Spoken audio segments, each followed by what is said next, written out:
श्रीमद् भगवद गीता के प्रथम अध्याय अर्जुन विषादयोग का श्लोक 7 दुर्योधन द्वारा गुरु द्रोणाचार्य से अपनी सेना के मुख्य योद्धाओं का परिचय देने का प्रसंग है। इसमें दुर्योधन अपनी सेना की श्रेष्ठता और अपनी सुरक्षा को लेकर द्रोणाचार्य को आश्वस्त करते हुए अपनी योजना बता रहा है। मूल श्लोक अस्माकं तु विशिष्टा ये तान् निबोध द्विजोत्तम नायका मम सैन्यस्य संज्ञार्थ तान् ब्रवीमीते। सरल हिंदी अर्थ, दुर्योधन गुरु द्रोणाचार्य से कहता है, हे ब्राह्मणों में श्रेष्ठ द्विजोत्तम, अब हमारे पक्ष में जो विशिष्ट महान योद्धा और सेनापति हैं, उन्हें भी जान लीजिए। केवल आपकी जानकारी और याद दिलाने के लिए मैं अपनी सेना के नायकों के नाम आपको बताता हूं। विस्तृत विश्लेषण और गहरा अर्थ। इस श्लोक में दुर्योधन का अहंकार, उसकी चालाकी और उसकी घबराहट एक साथ देखने को मिलती है। इसे हम 3 मुख्य बिंदुओं में समझ सकते हैं। 1.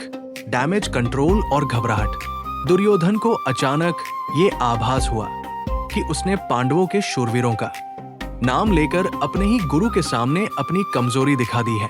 एक अच्छा राजा या सेनापति युद्ध से पहले दुश्मन की ताकत नहीं, बल्कि अपनी ताकत की बात करता है।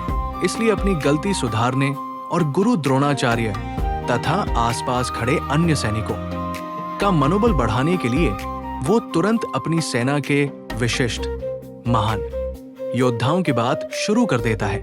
2. द्विजोत्तम शब्द का कूटनीतिक रहस्य। दुर्योधन ने द्रोणाचार्य को द्विजोत्तम, ब्राह्मणों में श्रेष्ठ कहा।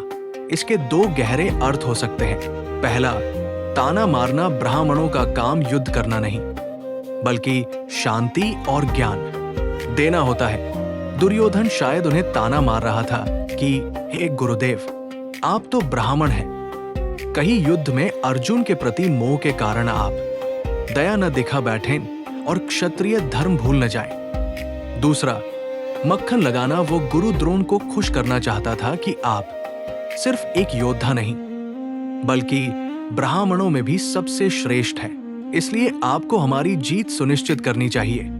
3. संज्ञार्थ, केवल याद दिलाने के लिए।